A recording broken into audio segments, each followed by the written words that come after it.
In November 1981, on a dried-up riverbed in Honduras, a woman with no weapon, no authority and no military training chased an armed death squad along the Salvadoran border.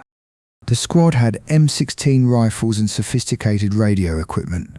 She had a camera and whatever nerve kept her feet moving. They were marching 40 refugees to what everyone understood would be their execution. She screamed at the gunmen that the world would know what they were doing, that the cameras would bear witness, that they would have to kill her too. The death squad stopped, considered the situation, confiscated the cameras and released their captives. The woman was Bianca Jagger, and to most of the world she was still primarily the ex-wife of a rock star. This is the wild and thrilling tale of Bianca Jagger, the woman who would not be a footnote. Welcome to Society Mysteries.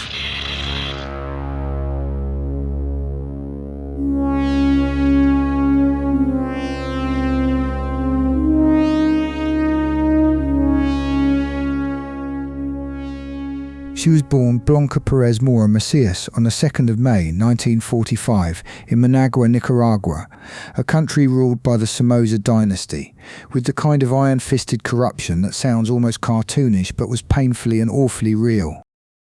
Her father was a businessman in the import-export trade. Her mother Dora was the moral centre of the household. When the marriage collapsed, Bianca was 10 years old and the consequences were immediate and severe.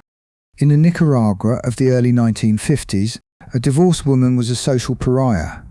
Dora raised 3 children on a small income, carrying the full weight of a culture that exclusively punished women for the fractures in a marriage. Bianca would return to this story again and again across decades of public life as the headwater of everything she later fought for. "My mother was my role model," she has said simply. It was not an abstraction. She had watched her mother survive. The girl who would become Bianca, dropping the L from her birth name at 16, grew up in the shadow of the Somoza regime's National Guard, whose casual violence was part of the air Managuans breathed. She attended the convent of the Immaculate Conception, where the education was strict and Catholic, and the world beyond the walls was neither. She participated in student demonstrations against the regime during her adolescence, including confrontations where tear gas was deployed. These were not the protest politics of the comfortable. This was the Central America of violence, disappearances and silence. At 15, she won a scholarship to study political science at the Paris Institute of Political Studies, also known as Sciences Po, one of France's elite intellectual finishing schools.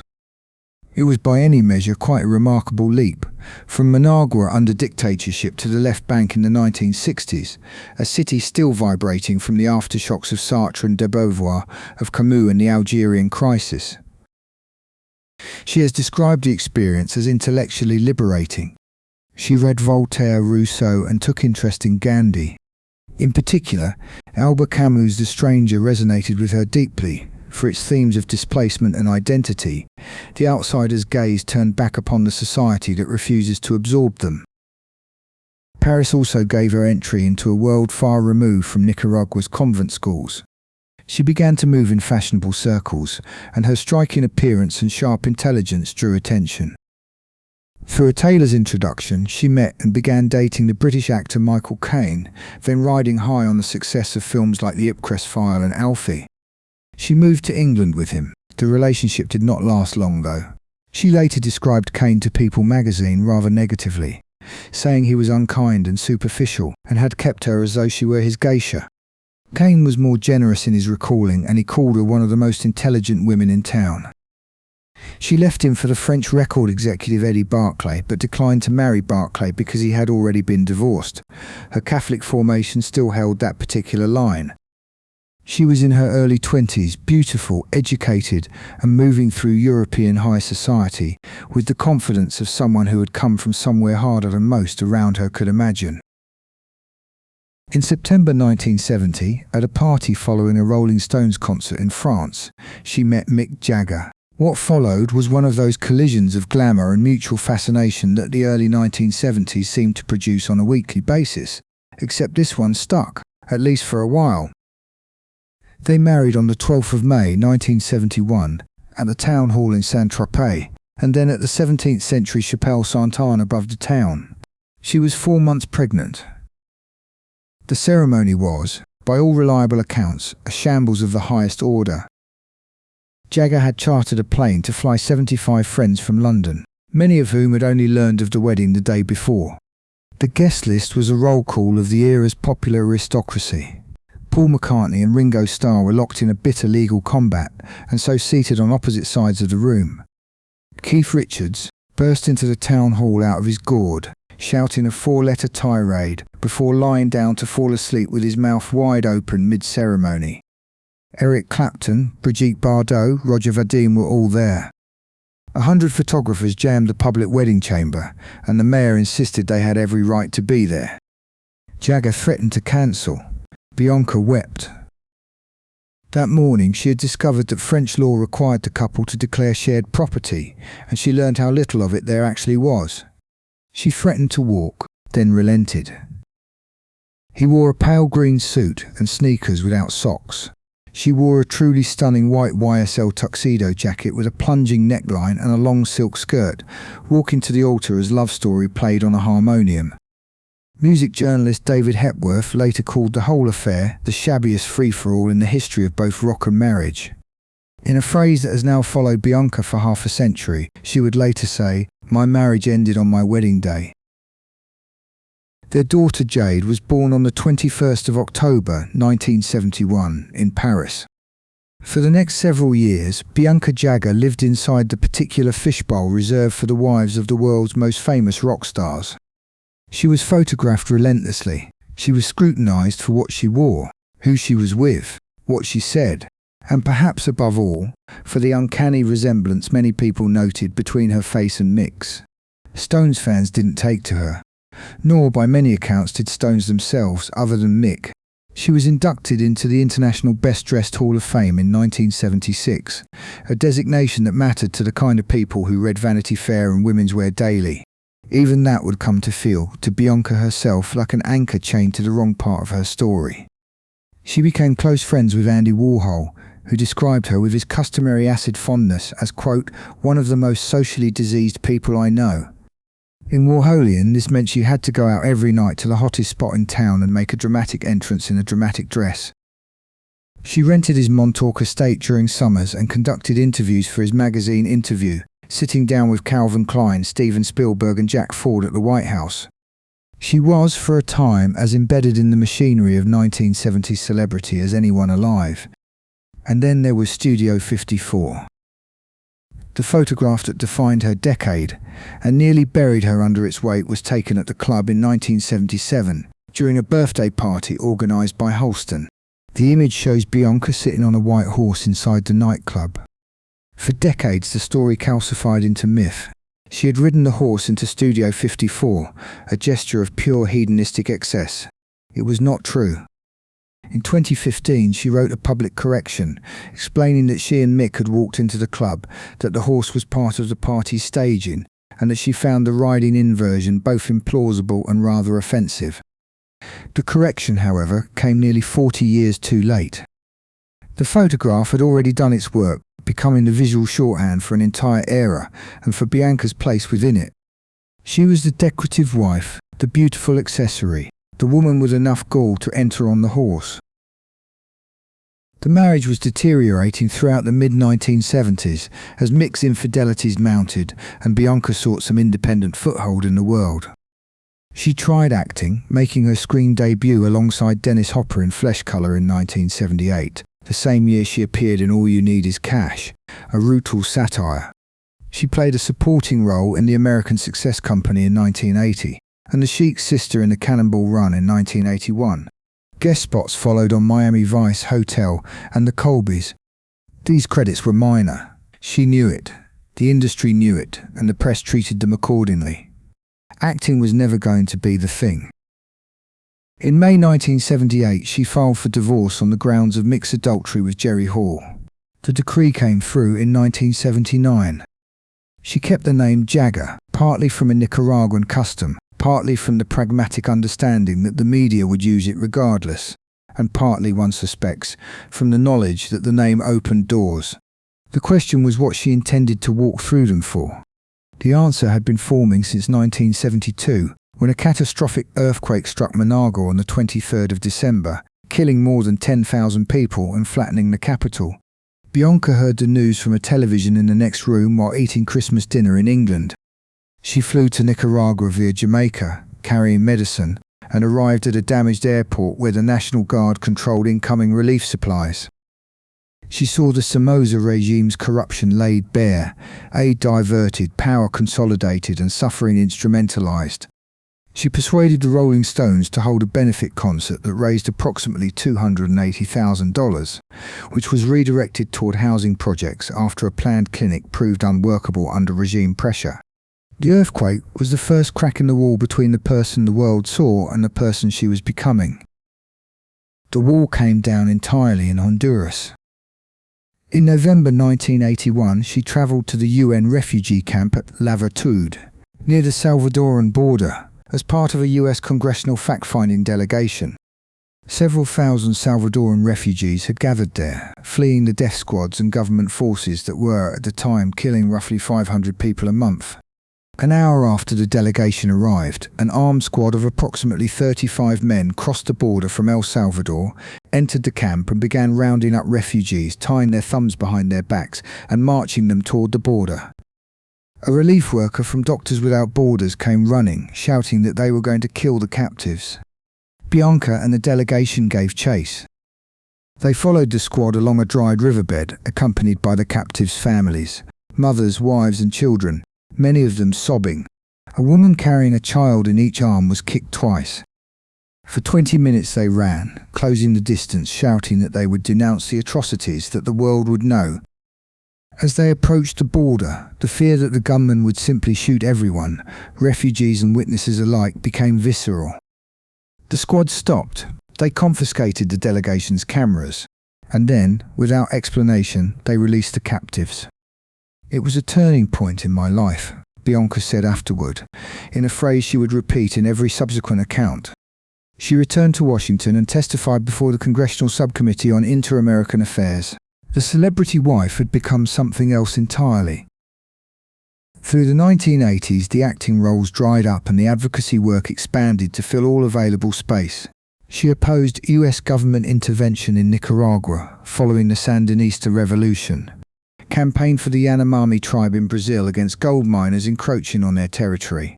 She worked with Amnesty International, Human Rights Watch, and the Washington Office for Latin America. She spoke, testified, wrote, and travelled. She was not a dilettante. The journalist who profiled her for a French newspaper noted that she arrived to meetings armed with figures and reports, that her intensity was genuine, and that people who expected to meet a rock star's ex-wife found themselves instead facing someone who had read the briefing papers more carefully than they had. The 1990s brought Bosnia, and with it the most emotionally devastating chapter of her public life. In 1993, she travelled to the former Yugoslavia to document the mass rape of Bosnian women by Serbian forces. She visited hospitals in Tuzla, where wounded children were being treated in basement wards under bombardment. Between 1993 and 1996, she helped evacuate 22 children from the worst war zones in Bosnia to receive medical treatment in the United States. One of them was Mohammed Ribic, an 8-year-old boy who required heart surgery. Bianca brought him to New York, where he lived with her for a year after his operation before being returned healed to his parents in Tuzla. His father later said of her, "I can never forget what she has done for my child. She saved his life." Bianca herself described visiting 2 little girls in a Bosnian hospital who were amputees and who had undergone surgery without anesthetics. These were not sound bites. These were things she had seen with her own eyes, and they drove her advocacy for the International Criminal Tribunal for the former Yugoslavia, for the notion that witnesses can change outcomes. She testified before the Helsinki Commission on Human Rights, before the US Congressional Human Rights Caucus, before the British and European parliaments. She campaigned on behalf of the families and survivors of Srebrenica, where in July 1995 Bosnian Serb forces systematically executed approximately 8,000 men and boys. She would not look away, and she would not let others look away either. In 2004, she received the Right Livelihood Award, sometimes called the Alternative Nobel Prize, for her work in human rights, social justice and environmental campaigning. In her acceptance speech, she returned to the riverbed in Honduras, to the children in Bosnia, to the contaminated Amazon, and drew a line connecting them all. The award carried no great fortune, but it carried legitimacy, the kind that no amount of Studio 54 mythology could provide. The following year, on the 12th of May 2005, the trust deed was signed for the Bianca Jagger Human Rights Foundation. This was a UK-registered charity whose remit spanned human rights, climate change, indigenous rights, death penalty abolition, and violence against women and girls. She would chair it for the next 2 decades. Her campaigns ranged wide. She was appointed Council of Europe Goodwill Ambassador in 2003, focusing on the fight against the death penalty. She had campaigned for the commutation of Guinevere Garcia, a death row prisoner in Illinois, and won. In June 2000, she travelled to Texas to plead with Governor George W. Bush for clemency for Gary Graham, sentenced to death at 17. Bush refused. At Graham's request, Bianca served as an official witness at his execution. She addressed 12,000 people in Trafalgar Square in January 2009, protesting an Israeli offensive in Gaza. This list goes on and on. Through all of it, the personal cost was real and acknowledged. She described her life in the 2000s as nomadic. "I now live in a suitcase." She told the London Evening Standard that she owned no properties and had no car. The image of the jet-setting ex-wife was by this point a fantasy sustained by people who had not updated their mental file since 1977. Her daughter Jade, who had grown up watching her mother leave for conflict zones, told her plainly that she had spent too much time saving other children. Bianca acknowledged the criticism without fully contesting it. Motherhood and advocacy had pulled in opposite directions, and she did not pretend otherwise. "I believe marriage is for life," she said of her divorce from Mick. "We failed." The honesty was startling in its plainness. A more prosaic but revealing episode played out in New York, where Bianca had occupied a rent-stabilised apartment on the Upper East Side for roughly 20 years. Her landlord argued she could not meet the primary residence requirement, given her tourist visa status and long stretches abroad. In 2008, New York's highest court upheld the eviction. The case was mundane, bureaucratic, and entirely unglamorous, which is precisely what made it interesting. Here was a woman who had stared down death squads and evacuated children from war zones, undone by the fine print of housing law. The later years brought her, with a kind of bitter circularity, back to Nicaragua. The country she had once supported through the Sandinista revolution was now, under the presidency of Daniel Ortega and his wife Rosalia Murillo, a repressive state in its own right. Bianca's mother, Dora, had earlier disagreed with her about the Sandinistas, a generational and political fracture within the family that mirrored the country's own divisions. By the start of the current decade, Bianca was publicly and fiercely opposing the Ortega-Murillo government, focusing on the regime's persecution of journalists, political prisoners, and, increasingly, the Catholic Church. She spoke of Bishop Rolando Alvarez, imprisoned for his dissent, and framed her own Catholic faith as an emotional catalyst for her outrage. On the 15th of December 2022, she delivered written testimony to the Tom Lantos Human Rights Commission, declaring that the human rights situation in Nicaragua had dramatically deteriorated. She was 77 years old, still bearing witness, still refusing to be quiet. Bianca Jagger's public identity has been a long negotiation between two images that never quite resolved into one, the woman on the white horse and the woman on the riverbed. She has spent more than 4 decades trying to overwrite the first with the second, and the culture has been slow to cooperate. The surnames she kept, the face that launched 1,000 flashbulbs, the Houston dresses and the Studio 54 nights, these things have a stickiness that no amount of congressional testimony can dissolve. But the testimony exists. The children she evacuated from Bosnia are alive. The refugees in Honduras were released. The Guinevere Garcia commutation happened. The record, for those willing to read it, is substantial. What makes her story something more than a celebrity to activist conversion narrative is the through line she has always insisted upon. The line is that the girl in Managua who watched her mother survive a culture of shame and the woman who chased a death squad along a Honduran river are the same person, They are separated only by time and geography and the strange accident of having married the most famous rock star on earth. She once said she sometimes wished she had had the courage to be a politician. It is a curious regret. By any honest accounting, she chose something harder. I hope you enjoyed this look at Bianca Jagger, who remains a divisive character in the Rolling Stones world, but I think we can see there's another side to her entirely, far removed from the glamour and celebrity circuit. I've been Johnny. Thanks for tuning in to another episode of Society Mysteries. Have a good one, and I'll see you next time. Cheers.